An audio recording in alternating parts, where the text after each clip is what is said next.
Urban FM 104.5. Urban FM 104.5. Vous êtes sur les 104.5 Urban FM, la station urbaine, et vous écoutez le Bien Fresh Morning. On est avec Monsieur Dibasso Olivier qui est avec nous dans le studio. Monsieur Dibasso, bonjour. Bonjour Dafresh. Merci d'avoir accepté notre invitation. Vous êtes le collectif des établissements de nuit du Gabon. C'est quoi exactement? Alors le collectif des établissements de nuit du Gabon est un regroupement, nous allons dire, de principaux établissements de nuit situés entre Louis, Montagne-Sainte et Akanda. Il a été créé il y a de cela plus d'un an et demi maintenant. Oui. Dans le but justement de pouvoir défendre les droits justement des établissements de nuit que compose ce collectif. On parle de combien d'établissements à peu près? Une vingtaine d'établissements pour le moment. Et là, dans les établissements, dans le collectif, il n'y a que les patrons qui revendiquent leurs droits, ou bien vous prenez aussi en compte les auxiliaires, ceux qui travaillent avec vous? Alors en réalité, ce sont les gérants qui ont créé le collectif, mais nous sommes d'abord là pour défendre nos employés. Parce que sans eux, nous n'aurions pas de structure. Quelle était leur situation quand on a décidé de tout fermer? C'était difficile? Alors la situation était tout simplement chaotique.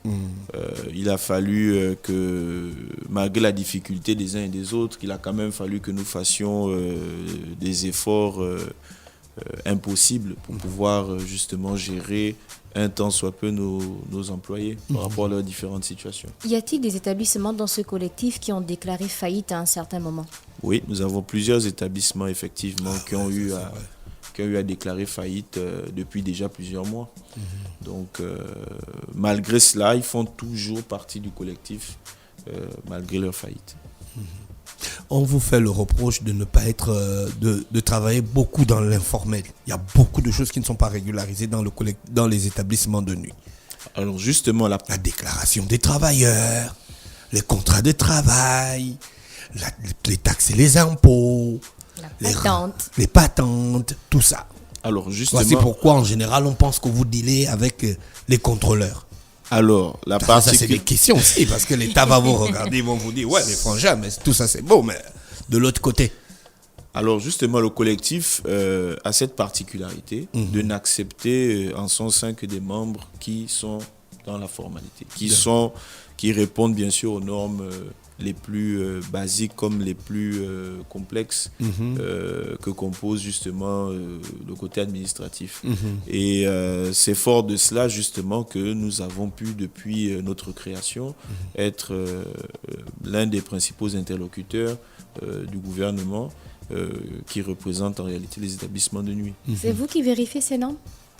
Alors nous avons, comme tout collectif responsable et organisé, nous avons un bureau avec plusieurs membres qui sont chargés justement de veiller à ce que tous nos membres soient à jour. En réalité même, nous, au fil des mois, et on parle maintenant d'années, nous avons bien sûr des relations particulières dans les administrations, puisque nous n'allons pas simplement là-bas pour nous plaindre ou bien pour parler rien que de la fermeture ou de nos situations. Non, on parle aussi de nos situations administratives, comme vous l'avez bien cité, la patente, les impôts et autres taxes. Donc nous au sein du collectif, lorsqu'il y a l'un de nos membres qui a un souci particulier administratif, nous nous en occupons tout simplement. Nous en occupons parce que déjà c'est beaucoup plus facile pour nous et nous ne pouvons pas aujourd'hui nous dire qu'on va être des interlocuteurs avec le gouvernement alors qu'en réalité nous ne respectons pas la loi. Alors vous faites une sortie pour vous adresser au gouvernement. De quoi en est-il question concrètement? Alors il est question du sujet qu'on va qualifier de brûlant de cette dernière semaine concernant donc la décision par un arrêté de la réouverture de nos établissements sous conditions bien évidemment et on va dire 24 heures plus tard de la fermeture à nouveau de nos établissements. Mais est-ce que vous comprenez ce qui se passe clairement? Alors, parce que c'est une procédure légale ce qui se passe. Alors nous n'allons pas, comment dirais-je, nous sommes simplement, nous savons ce qui se passe. En réalité, un collectif a décidé de porter un recours auprès de la Cour constitutionnelle. Le seul problème, c'est que nous faisons partie justement de ce fameux arrêté. Et à partir de là, nous nous sentons comme nous sommes des dommages collatéraux. Parce que nous ne pensons pas que ce collectif avait pour but avait pour but en réalité de vous faire subir de ça. Nous faire subir ça. Nous ne pensons juste une question d'égalité. C'est une question d'égalité. Ils ont leurs problèmes et malheureusement, ils n'ont pas pris en compte le nôtre, pour ne pas dire les nôtres, qui sont très nombreux, qui sont voilà. Donc du coup, aujourd'hui, ce que nous souhaitons, c'est que, comme nous l'avons indiqué dans le communiqué de presse, qu'il y ait une dissociation à ce niveau de leur situation, enfin leurs revendications en réalité, qui concernent, je pense, tout ce qui concerne les tests désormais payants et l'accès aux administrations publiques et autres, sous condition de présentation de tests ou de carnets de vaccination. Nous voulons simplement que ce soit dissocié en réalité de la réouverture de nos établissements. Donc vous voulez qu'on continue à ouvrir les établissements, mais eux, ils continuent leur combat. Mais ça va ensemble. Non, on ne... Parce que vous avez des employés peut-être qui ne veulent pas se faire vacciner, puis qui sont prêts à faire un test gratuit chaque 2 semaines. C'est ça aussi? Alors, effectivement, c'est leur droit. C'est le droit de tout un chacun, en réalité. De toute façon, le gouvernement l'a bien stipulé, la vaccination n'est pas obligatoire.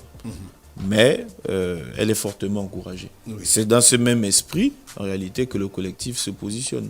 Nous ne pouvons pas, même au sein de notre collectif, nous ne forçons pas nos employés à se faire vacciner. Moi, j'ai eu un employé qui m'a posé le problème dans ce sens. Il est venu me demander en réalité la permission de se faire vacciner. Je lui ai dit que la vaccination est d'abord un problème sanitaire, au-delà d'être un problème économique, dû au fait que, bien évidemment, pour que nos employés aujourd'hui puissent travailler en dehors des heures de couvre-feu, il faut qu'ils soient vaccinés. Mais ça ne doit pas être la raison principale de la décision qui les amène à se faire vacciner. Et ça, c'est le message que nous communiquons à nos employés et un peu à tout le monde. Nous avons en réalité fait une campagne de vaccination depuis des mois. Au début, nous n'avons pas attendu que le gouvernement nous demande de le faire. Non, nous l'avons fait parce que, en réalité, nous avons d'abord mis en avant l'aspect sanitaire. Donc voilà. Est-ce que le gouvernement a reçu votre requête? La requête concernant... Alors, justement, nous avons eu... Vous avez fait un communiqué. Nous avons fait un communiqué que nous avons adressé aux médias principaux. Et nous allons certainement, dans les jours qui suivent, être reçus, j'ai presque envie de dire comme d'habitude, parce que nous avons l'habitude en réalité de converser avec plusieurs membres du gouvernement, dont le ministre du Tourisme, qui en réalité est notre ministre de tutelle, comme celui du Commerce. Donc nous avons à les rencontrer. Nous rencontrons le COPIL aussi très souvent, vu qu'au niveau de la brigade mixte, par exemple, ce sont eux qui effectuent les contrôles et ainsi de suite. Donc nous comptons le faire, même si aujourd'hui, on va dire que la situation est un peu complexe, parce que nous sommes tous suspendus à la décision de la Cour, qui a reçu hier donc le collectif qui a eu à porter ce recours. Donc nous attendons cela aussi, je pense, comme le gouvernement et comme tout le monde. Si on donnait raison à votre recours, est-ce que les établissements sont prêts à accueillir on va dire la population du monde, les clients? Alors, et qu'est-ce que vous avez prévu, le dispositif? Alors, je vais vous dire qu'il y a eu pour beaucoup, que ce soit au sein de notre collectif comme en dehors, parce qu'on observe aussi ce qui se passe chez les autres, il y a eu des établissements qui ont eu à faire de gros investissements, malgré la crise, malgré la fermeture très longue, qui aujourd'hui date de 2 ans. Nous avons eu à faire beaucoup d'investissements pour justement pouvoir accueillir de la meilleure manière possible nos différents clients. Investissement justement dans le cadre du protocole sanitaire qui qui est désormais institué dans nos établissements. Nous avons dû recruter du personnel, puisque cela fait partie justement, il faut une personne témoin qui vous donne le gel, qui prend la température, et ainsi de suite. Nous avons supprimé les pistes de danse dans la plupart des établissements. Nous avons même dû nous réadapter de plusieurs et diverses manières. Donc aujourd'hui, nos établissements, ce qui est certain au sein du collectif, sont bel et bien prêts à accueillir la grande majorité, même si nous restons bien sûr sujets aux mesures barrières qui sont en réalité les plus importantes à respecter. Vous avez une prochaine réunion, le collectif? Oui, nous nous réunissons chaque semaine. En ce moment même, je pense que nous allons nous réunir. Nous sommes déjà réunis 2 fois la semaine dernière. Là encore, nous allons, parce que la situation évolue tous les jours, parce que les situations aussi évoluent tous les jours. Donc, en ce moment, c'est un peu chaud pour nous. C'est chaud. Mais comment ça se passe pour les charges, vu que certains établissements sont restés fermés? Les charges de loyer, d'électricité, les salaires sûrement. Il faut la magie. La fraîche a bien raison. Il a raison de dire qu'on fait la magie depuis bientôt 2 ans. Parce que malheureusement, nous sommes tout aussi conscients qu'un bailleur, il a ses problèmes. Ouais. Il vit de ça. Comme nous vivons de notre activité. Malheureusement, nous sommes au Gabon et peu de bailleurs sont dans l'attitude de la compréhension de nos situations. Ils vous imposent le loyer, un point trait, que vous fonctionnez, que vous ne fonctionnez pas. Ce qui a d'ailleurs été, ce qui fait partie des problèmes principaux qui ont fait en sorte que beaucoup d'établissements, dont certains de notre collectif, mettent la clé sous le paillasson.